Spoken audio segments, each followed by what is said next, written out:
నమస్తే, నేను మీ జనం టీవీ శంకర్. మొన్న అక్టోబర్ 18న బీసీ బంద్ ప్రకటించారు. బీసీ బంద్ సక్సెస్ అయింది. దీని గురించి ఒకసారి మన ముచ్చట్లలో భాగంగా మనం ముచ్చట పెట్టుకుందాం. దీంట్లో ఏం దాగుందో తెలుసుకుందాం. బీసీలు ఎట్లా మోసపోతున్నారు, ఎవరి చేత మోసగించబడుతున్నారు, అగ్రవర్ణాల చేతులు ఎట్లా కీలుబొమ్మలయ్యారు, ఈ జేఏసీ నేతలు మేము ముందు తీసుకొస్తాం. బీసీ బంద్ సక్సెస్ అయింది సరే, మరి ఆకాశరామన్న స్పందించిండా? ఎవరు స్పందించరు? ఈ బీసీ బంద్ చేస్తే ఎవరి మీద ప్రకటించరు ఈ బీసీ బంద్? ప్రపంచంలోనే ఒక వెరైటీ బంద్ జరిగింది అక్టోబర్ 18న. ప్రభుత్వం మీద ఎవరైనా నిరసన వ్యక్తం చేస్తూ, ఆందోళన వ్యక్తం చేస్తూ ఈ బంద్లు ప్రకటిస్తారు.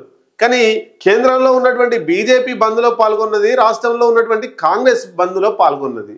మరి ఎవరు మీద బంద్ ప్రకటించారో అర్థం కానటువంటి పరిస్థితి. మరి ఈ బంద్కు, ఈ ఒత్తిడికి తలగ్గి దారికొచ్చిండ ఆకాశరామన్న. ఆకాశరామన్నకు ఈ బంద్కు సంబంధం ఏంది? అసలు ఎవరి మీద బంద్ ప్రకటించాలి? ఆకాశరామన్న ఎందుకు స్పందిస్తాడు? బీసీ బంద్ ఎందుకోసం చేసిర్రు?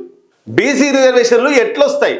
పార్లమెంటులో బిల్లు పెట్టి రాజ్యాంగ సవరణ చేసి 9వ షెడ్యూల్లో చేర్పిస్తే వస్తాయి.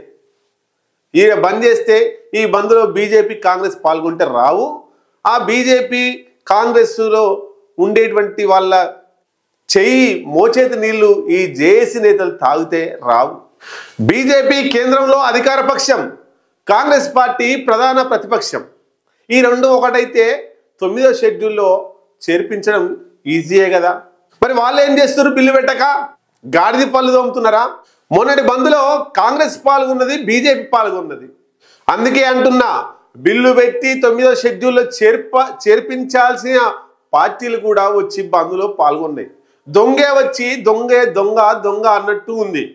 మరి బిల్లు పెట్టాల్సిన వాళ్ళు బీజేపీ, బిల్లుకు ఆమోదించాల్సిన వాళ్ళు బీజేపీతో పాటు కాంగ్రెస్ పార్టీకి సంబంధించినటువంటి, అందుకే అంటున్నా, బిల్లు పెట్టి పనిచేయాల్సిన వాళ్ళు వచ్చి ఈ బంద్లో పాల్గొన్నారు. అంటే అందరు కలిసి ఆకాశరామన్న మీద పోరాటం చేస్తున్నారా? ఏ దిక్కు దొరకనప్పుడు మొగులు దిక్కు, ఆకాశం దిక్కు చూస్తాం. ఇప్పుడు కూడా గట్లనే ఉంది.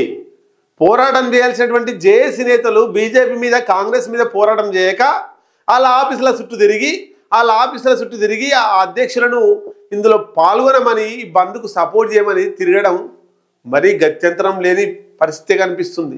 అందుకే ఈ పోరాటం అందరు కలిసి ఆకాశరామన్న మీద చేసినట్టే ఉన్నది.